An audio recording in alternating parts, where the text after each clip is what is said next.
24 hours. That's all it took for Marcus Thompson to go from wedding bliss to emergency surgery. One moment, he was celebrating his controversial marriage to a woman old enough to be his grandmother. The next, he was screaming in agony as his own body began rotting from the inside out. "Help me, please," he gasps, collapsing onto the hospital floor. "Something's happening to me." Dr. Patricia Williams takes one look and her face goes white. In 15 years of emergency medicine, she's never seen anything like this. But what's destroying Marcus isn't a virus or disease. It's guilt, manifesting as flesh that's literally eating itself alive. This moment isn't where our story begins. It begins in a kitchen that smelled like vanilla pancakes and coffee, where a mother packed lunch boxes with notes that said, "Love you more than words." Where Emma, 16 and radiant, hugged her father goodbye. Where Jake, 14 and still believing in fairy tales, let his dad ruffle his hair. "I love you," she whispered against his ear, breath warm on his neck. More than anything in this world. Those were the last words Rebecca Thompson would ever say to her husband. Because in 9 weeks, this perfect family would be destroyed by one man's selfish choices. Before we dive into this story that will change how you see justice forever, I need you to do something that might seem small, but means everything to me and to families like Rebecca's. You see, every time you watch a story like this and don't subscribe, you're essentially telling the algorithm that stories about real victims don't matter as much as mindless entertainment. This is the story of Marcus Thompson, a man who had everything and threw it all away.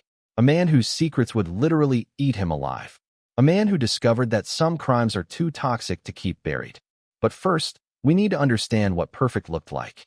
Because only when we see the light can we truly understand the darkness. Marcus Thompson was the man every neighbor wanted to be. At 42, he owned Thompson & Associates, an accounting firm that grossed $2.8 million annually. His colonial house in Dilworth had wraparound porches and mature oak trees. Private tennis lessons for Emma, premium music instruction for Jake. Family vacations to Kiowa Island where they'd rent entire houses and spend weeks just being together. But success came with invisible chains. Marcus woke up every morning at 5:30 to the same alarm, drove the same route to work, parked in the same spot. He greeted the same receptionist who'd worked for him for 7 years. Meetings with clients who talked about tax shelters while Marcus felt his soul suffocating under predictability. Rebecca was everything a man could want in a wife. Beautiful at 38, with honey-colored hair and green eyes that still lit up when she saw him. As a pediatric nurse at Carolina's Medical Center, she cared for sick children with the same tenderness she showed their own kids. Parents trusted her with their most precious possessions. She was respected, beloved, the kind of woman who remembered birthdays and brought casseroles to neighbors going through hard times.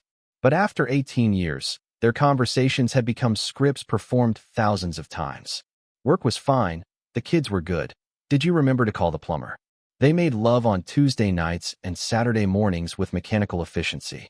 Rebecca would curl against him afterward and whisper, "I love you," with genuine feeling.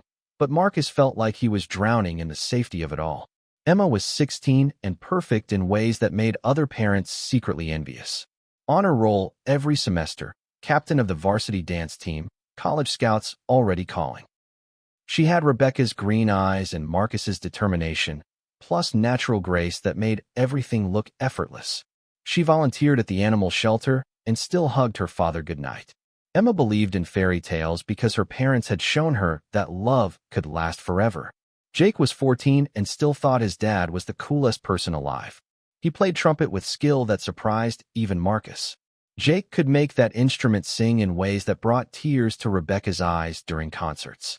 He was tall for his age, already showing signs of the man he'd become, but still climbed into bed with his parents during thunderstorms. This was the Thompson family as Charlotte knew them. Church on Sundays, family dinners every night, vacation photos that made Facebook friends wonder what their secret was. But perfection is exhausting when you're living it every single day. Marcus felt like he was sleepwalking through his own life. That's when Sterling Antiques appeared on his client list. The business consultation was supposed to be routine. A wealthy widow needed help restructuring her finances, something Marcus could handle in his sleep. But when he walked into Sterling Antiques, everything changed. The shop occupied a converted Victorian mansion in the Arts District. Crystal chandeliers cast rainbow patterns on Persian rugs that cost more than most people's cars. Antique furniture arranged like palace rooms, each piece tagged with prices that would make normal people dizzy. This wasn't a store, it was a treasure trove that spoke of adventures Marcus had only dreamed about. Then Vivian Sterling emerged from the back room, and Marcus forgot how to breathe. At 71, she moved like a queen surveying her kingdom. Silver hair swept into an elegant chignon, vintage Chanel suit, jewelry that caught light and threw it back in ways that made everything around her seem brighter. But it was her eyes that stopped Marcus cold. Blue as Caribbean water, sharp as cut glass, filled with intelligence and mischief, and something dangerous that made his heart race. "Mr. Thompson," she said, extending a hand decorated with rings that told stories of decades he could only imagine. "I'm Vivian Sterling." Her voice was smoky, cultured, with just a hint of accent that suggested European boarding schools and summers in places most people only saw in movies. When she touched his hand, Marcus felt electricity shoot up his arm. Their business meeting became coffee at a small cafe downtown. Coffee became lunch the following week. Vivian had lived the kind of life Marcus read about in magazines. She'd studied art history at the Sorbonne, followed archaeological expeditions through Egypt, married a diplomat who'd taken her to embassy parties in 17 countries. She'd owned galleries, discovered artists who now hung in the Metropolitan Museum, collected stories and experiences like other people collected possessions. "You remind me of Gerald when he was young," she told him over dinner at a French restaurant where waiters spoke to her in phrases Marcus couldn't follow. "He had that same hunger in your eyes, that same sense that life was passing him by while he played it safe." With Vivian, Marcus could be the man he might have become if he'd been braver, more reckless, more willing to put his own desires first. She made him feel seen in ways that Rebecca never had, not because Rebecca didn't love him, but because Rebecca loved the version of him that paid mortgages and coached Little League and never complained about the choices they'd made together. Their first kiss happened in her penthouse apartment 6 weeks after they met. Marcus had been explaining tax structures, while Vivian poured wine from bottles that had been aging longer than his children had been alive. When she looked up at him, her blue eyes holding his with intensity that made his knees weak, Marcus forgot about tax codes and family obligations and 18 years of faithful marriage. He forgot about everything except the woman in front of him who made him feel alive for the first time in decades. The affair consumed him completely. Marcus found himself making excuses to leave work early, telling Rebecca about client meetings that didn't exist, business trips that were actually afternoons in Vivian's silk-sheeted bed. She taught him things about pleasure he'd never imagined, made him feel powerful and desired in ways that had nothing to do with his bank account. For 6 months, Marcus lived 2 completely different lives. Suburban family man by day, passionate lover by night. But deception has weight that accumulates over time. Marcus began showing cracks that someone who'd loved him for 18 years couldn't help but notice. He started working late more often, developed phone passwords he claimed were for client confidentiality, began taking showers immediately after coming home. His clothes smelled different, not just cologne, but something floral and expensive. He started buying expensive suits, getting haircuts at salons instead of his usual barber shop. Most telling, he stopped really seeing his family. Oh, he was physically present for dinners and school events. But Rebecca noticed his eyes had a distant quality, like he was thinking about someone else even when Emma was talking about college applications or Jake was playing new songs on his trumpet. Rebecca Thompson was not suspicious by nature. She'd trusted Marcus completely for 18 years, never questioned his late nights or business trips. She believed in their marriage like other people believe in gravity, as fundamental truth that didn't require examination. But love makes you observant in ways that casual relationships never could. Rebecca noticed when Marcus stopped reaching for her hand during movies. She noticed when he began folding his own laundry, when he started buying his own coffee instead of drinking the pot she made every morning. Small changes that individually meant nothing, but together painted a picture she didn't want to see. The first real evidence came by accident. Rebecca was filing tax returns when she found a credit card statement Marcus must have forgotten to hide. Charges at restaurants she'd never heard of. A jewelry purchase from Tiffany for almost $3,000 that had never appeared as a gift. Hotel rooms in Charlotte booked when Marcus claimed to be working late. Payment for flowers that never arrived at their house. Wine that never appeared on their table. Rebecca stared at that statement for almost an hour, her hands shaking as the numbers told a story she couldn't deny. Her husband was having an affair. She didn't confront him immediately. Instead, she began investigating, driven by need to understand the scope of his betrayal. Hotel receipts in jacket pockets, credit card charges for expensive restaurants during alleged client meetings, business trips that his phone showed him in Charlotte the entire time, cologne in his car she'd never bought him, receipts for expensive wines that never made it home. The moment that shattered Rebecca's world came on a cold afternoon when she saw Marcus's BMW parked outside Sterling Antiques. She sat in her car for almost 2 hours, watching and waiting, telling herself there must be innocent explanation. When Marcus finally emerged, he wasn't alone. The woman with him was older, elegantly dressed, moving with confidence that comes from money and power. Rebecca watched her husband open the car door for this stranger, watched him kiss her goodbye in a way that left no doubt about their relationship. That night, Marcus came home at his usual time, kissed Rebecca hello like thousands of times before, told her about his productive day of client meetings.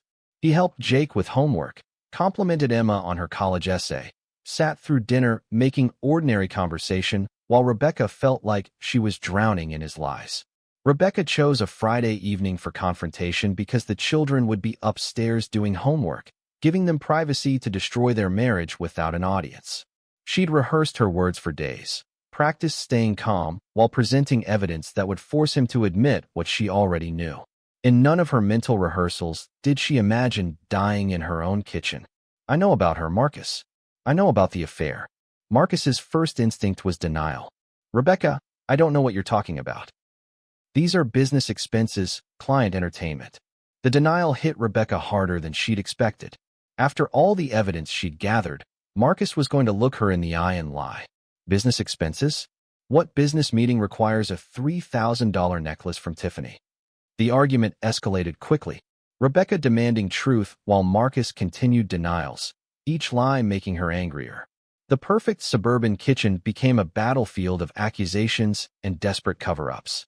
I gave you everything, Rebecca screamed, tears streaming. 18 years of my life, 2 beautiful children, and this is how you repay me? Something snapped in Rebecca. The perfect wife, devoted mother, woman who'd never raised her voice in anger. She lost control. Her hand flew across Marcus's face with a sharp crack that echoed through the kitchen. The slap stunned them both. Marcus stood frozen, his cheek burning, his pride shattered along with his marriage. Rage flooded through him. Not just at being caught, but at being hit, at having his lies exposed. Without thinking, his hands shot out, pushing Rebecca away with all the fury of a man whose world was collapsing.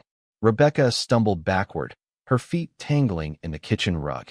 She fell hard, the back of her head connecting with the sharp corner of their granite kitchen island with a sickening thud. The sound was wet and final. Rebecca's body crumpled to the tile floor, blood beginning to pool beneath her head. Marcus dropped to his knees beside her. Rebecca, please get up. But Rebecca Thompson would never get up again.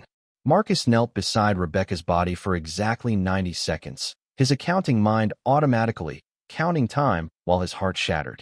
Then survival instinct kicked in, cold and calculating as any spreadsheet. Emma's bedroom light was still on upstairs. Jake's trumpet had gone quiet. 2 children who had no idea their mother was dead, their father a killer, their perfect family destroyed forever. Marcus had maybe 20 minutes before one of them came downstairs.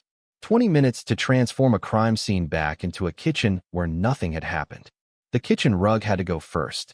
Blood had soaked into the fibers, creating stains no amount of cleaning could remove.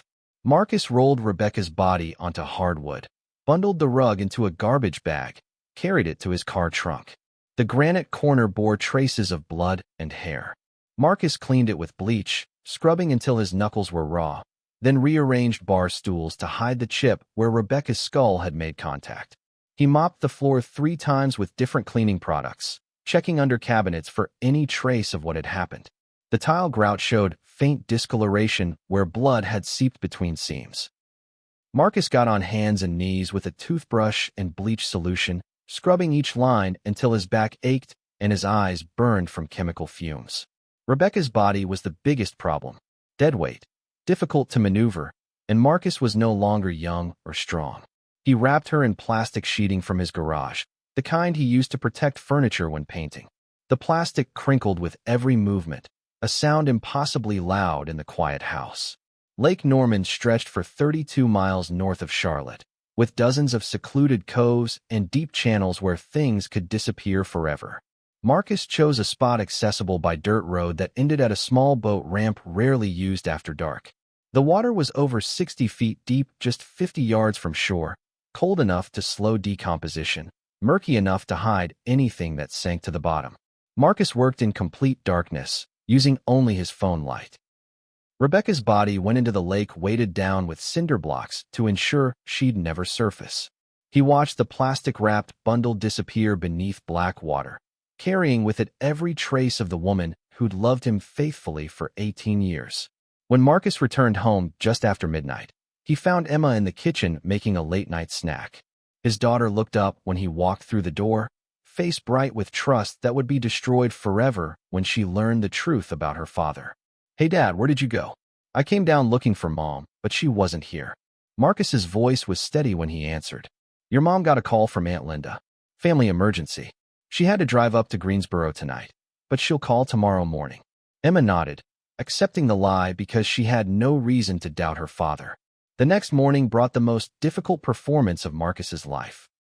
He had to be the worried husband whose wife hadn't called, concerned but not panicked, confused by behavior that seemed out of character for Rebecca.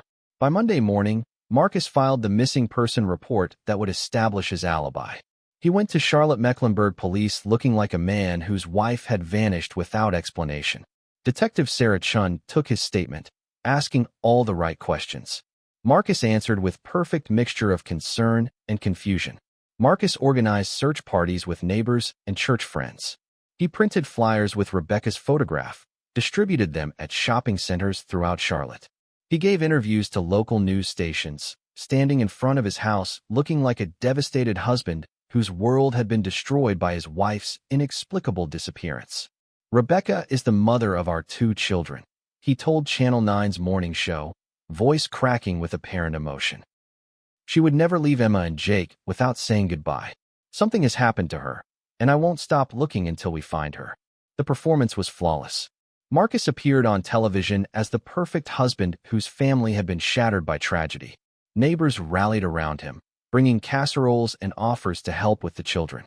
But while Marcus played grieving spouse, he was accelerating his relationship with Vivian in ways that would eventually destroy his carefully constructed lies. 3 days after Rebecca's death, Marcus was back in Vivian's bed, seeking comfort from the woman who'd unwittingly caused his wife's murder. He told Vivian that Rebecca had left him, taken the children, moved in with her sister. He claimed his wife had discovered the affair and reacted by abandoning their marriage without any attempt at counseling. Marcus painted himself as victim of a vindictive woman who decided to punish him by destroying their family. Within 2 weeks of Rebecca's death, Marcus was essentially living with Vivian full-time. He told friends he needed space to process his wife's abandonment, that staying in the family home was too painful. Emma and Jake were staying with Rebecca's sister temporarily, he explained, just until everyone could figure out how to move forward. By the 6-week mark, Marcus proposed during a weekend trip to Las Vegas. They were married in a small ceremony at a chapel on the Strip. The local newspapers picked up the story anyway. A missing wife, a grieving husband who'd found love again with a wealthy widow 30 years his senior. Emma and Jake saw their father's wedding announcement in the newspaper and felt their world collapse completely. Not only had their mother disappeared without explanation, but their father had replaced her with a stranger and moved on as if 18 years of marriage and family life had meant nothing. Marcus and Vivian returned from Las Vegas as newlyweds, moving into her penthouse permanently. Everything was perfect, elegant, expensive in ways that made Marcus feel like he was living in a magazine spread. On their wedding night, Vivian wore custom silk negligee, their bedroom prepared like a honeymoon suite with rose petals and golden lighting. But as Marcus held Vivian, as she whispered how happy he made her, he felt only emptiness where joy should have been. Their lovemaking was tender, passionate, everything a wedding night should be. But part of his mind kept drifting to Rebecca. Not Rebecca as she'd been in those final angry moments, but Rebecca on their own wedding night 20 years earlier. 22 years old and nervous, wearing white nightgown her mother had bought, whispering that she couldn't believe they were finally married. The guilt hit him like physical pain. Marcus could smell Rebecca's vanilla body spray mixed with Vivian's expensive perfume. He could hear her laugh echoing beneath Vivian's sighs. He could feel her blood on his hands even as he touched his new wife's skin. When they finished making love, Marcus's body began feeling strange. A tingling sensation that started in his extremities and worked toward his center. Not pain exactly, but wrongness that made him shift uncomfortably against silk pillows. By dawn, Marcus was experiencing genuine pain, sharp and throbbing and unlike anything he'd ever felt before. The affected areas were swollen, discolored, tender to touch in ways that sent panic shooting through his chest. "Vivian," he whispered, shaking her awake. "Something's wrong. I need to go to the hospital." Dr. Patricia Williams had seen thousands of emergency cases, but Marcus's condition made her stomach clench with professional concern. The tissue damage was extensive, spreading, accelerating at a rate that suggested something systemic. "Mr. Thompson, Dr. Williams said after initial examination, "You're experiencing rapid tissue necrosis, essentially cell death progressing faster than your body can heal itself. We need to operate immediately." The surgery lasted 6 hours. When Marcus woke up in recovery, his body was wrapped in bandages and connected to machines monitoring every vital function. "It's like your body is attacking itself," Dr. Williams explained. "The closest comparison is severe autoimmune vasculitis triggered by extreme psychological stress, but even that doesn't fully explain the rapid progression we're seeing." Stress. Marcus felt something cold settle in his stomach. His body was literally eating itself alive, and doctors believed psychological trauma was the trigger. Guilt manifesting as physical destruction, secrets too toxic for his system to contain. While Marcus underwent his second surgery, Detective Sarah Chun was building a murder case that would destroy the new life he'd tried to create. Chun had never believed Marcus's story about Rebecca's disappearance. 18-year marriages didn't end with wives simply vanishing without explanation. Chun began pulling financial records, phone logs, credit card statements. What she found painted a picture of systematic deception going back months. Hotel charges, expensive restaurant bills, jewelry purchases, all coinciding with Vivian Sterling. Marcus had been having an affair for at least 6 months before his wife disappeared. But the breakthrough came from Rebecca's phone, which had been backing up to a cloud service.